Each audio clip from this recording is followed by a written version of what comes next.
Hello, I'm Michael Serapio. You're watching CBC News Network. Pope Francis has arrived in Canada, beginning his historic pilgrimage of penance.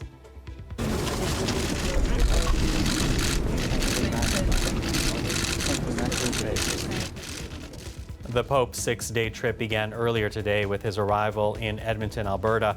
He will also visit Quebec and Nunavut. Francis expected to apologize for the role of the Catholic Church in the residential school system in this country. More than 150,000 First Nations, Métis, and Inuit children forced to attend the schools, these so-called schools, between the 1870s and 1997.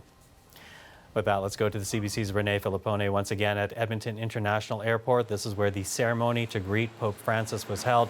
Renee, you had really front row witnessing to history here. Tell us about what you saw. Well, Michael, things are, as you can tell, really wrapping up now. All they have left to do is roll up the red carpet. Everything ran on time, just as it was scheduled. And it was a quick visit, as we knew it was going to be. That was a long flight for Pope Francis at his age, in his health condition, over 10 hours. But they did arrive here earlier today. And he was greeted when he got here by Prime Minister Justin Trudeau, Governor General Mary Simon, as well as Grand Chief Arcand with the Confederation of Treaty 6 First Nations and a number of other Indigenous leaders. There was a fairly large group of cardinals and bishops, some who were on the plane with him and others who came here, likely Canadian members of the Catholic Church who came here to greet him as well. Now, once the official sort of ceremony took place, there was an honor drumming, a military salute. That was when all those individuals in that sort of delegation had their chance for a quick one-on-one with the Pope. Some took a little bit longer than others, but those that we spoke with after, particularly the Indigenous leaders, said, they made sure they greeted him in their Indigenous language and told him that they look forward to what he has to say tomorrow in that apology. That is what everyone is looking to. Now, have a listen to the Assembly of First Nations National Chief Roseanne Archibald. I also told him I'm really looking forward to his apology tomorrow in Maskwacis. It's the only event I'll attend because it's on one of the former institutes of assimilation and genocide. And so I think it's important to be there with survivors. But I want to remind people that this is about survivors, that this whole process is about supporting and standing beside and standing behind our survivors. And that's why we're here today. We're here to support them. And the other thing that I said to the Pope was, I really look forward to walking that healing path forward.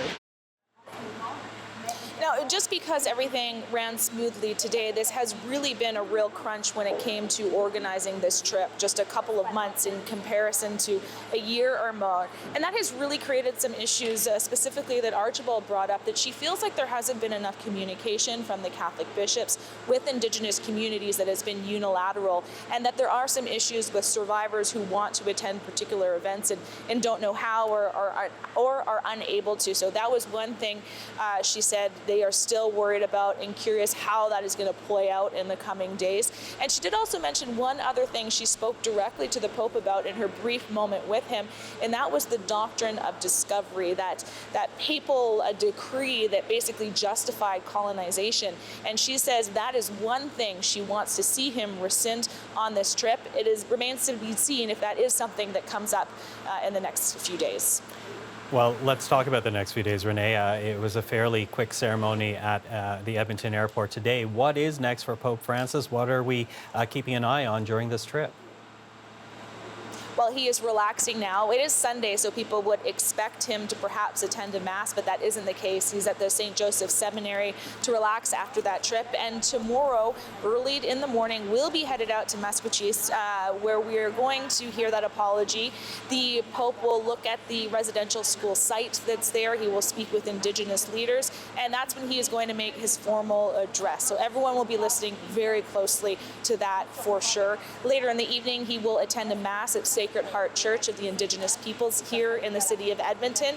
And then the next day, that is going to be that big open-air mass at Commonwealth Stadium. Tens of thousands of people are expected. Those tickets have already been handed out, followed by, wrapping this portion of his Canadian tour with a pilgrimage to Lac St. Anne. So still a lot to go. They say, they've sort of pared back his stops. They won't be long, but still quite a bit to sort of jam into a couple of days here for the Pope, who, as we know, is dealing with a number of health issues. Renee, thank you for that. The CBC's Renee Filippone at Edmonton International Airport. Well, to talk about the significance of this papal visit, let's bring into the program once again Father Darren Diaz. He's from the University of St. Michael's College at the Toronto School of Theology. Father Diaz, thank you for being with us again. Hi, Michael. Now, I want to begin with your expectations, because to my understanding, you actually have high expectations for this papal visit. What do you mean by that? I mean, I'm hopeful. I suppose that's better to say. I'm hopeful that that we can expect positive outcomes after this visit, this pilgrimage.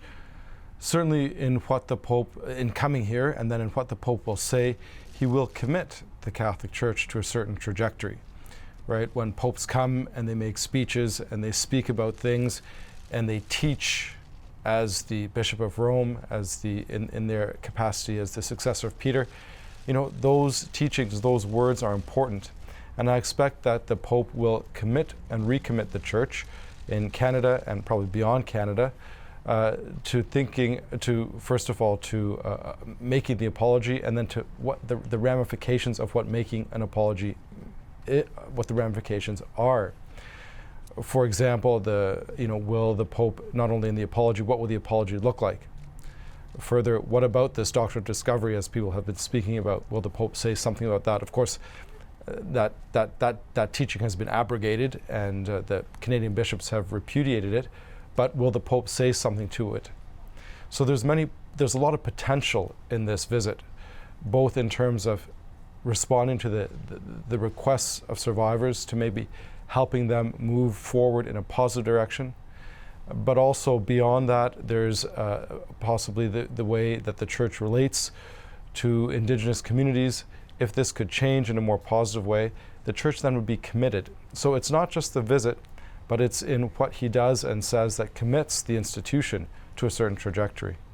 How open is the institution, though, to changing, to perhaps taking a different path, to use the words that have been shared today? Because the Vatican, as you know, has been called upon to apologize for the role the Catholic Church played in residential schools for a very long time. So how committed are members of the Church to walk along a new path?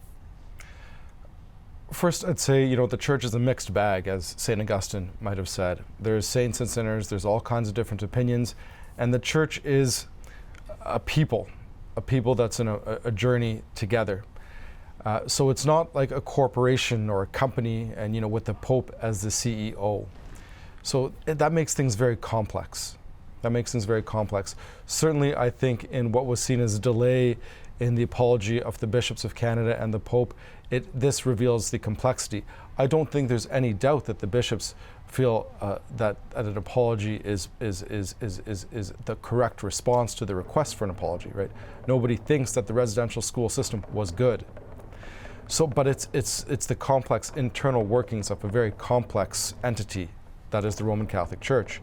And there are many in the Roman Catholic Church and in other Christian churches who are fully committed and doing really good work around healing and reconciliation. If we look to the leadership, I think the Pope himself responded fairly quickly when the invitation was finally issued. Now, there is a question of why might that have taken so long, but the response when it was finally issued was quite swift on the part of the Pope. The invitation of the delegation that finally met in the spring, and now his presence here in Canada. I think the Pope himself has spoken to the issues of Indigenous rights and healing and reconciliation before. We see this in his apostolic exhortation, Carita Amazonia, which was issued after the Synod on the Amazon.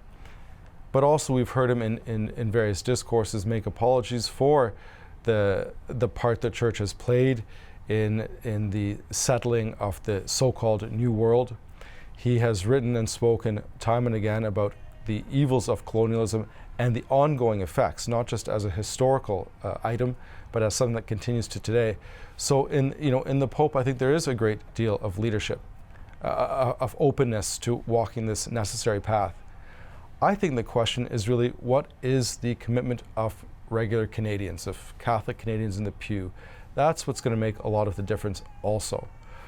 Because the Pope can come in, he can sort of commit us as Catholics to a certain trajectory, and we can just, put that in the drawer and pretend like it's not important.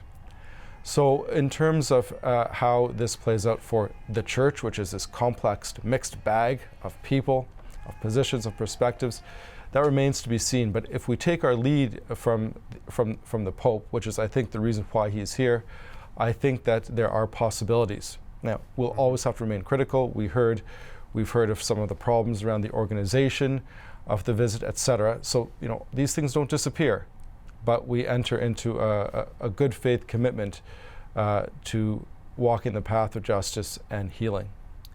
Father Darren Diaz, thank you for that. Well, let's bring into the conversation now Riley Yesno. She is an Anishinaabe, Abemangtung First Nation writer and Indigenous rights advocate. Riley, thank you for being with us throughout this afternoon. As we hear these hopes being expressed for this papal visit, I think it's fair to say that you approach this a bit more cautiously than others. Why is that?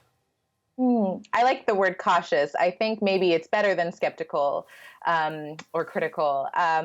I do it just because, I've said this a couple times now in our discussions, that I'm part of a generation who has had a lot of apologies.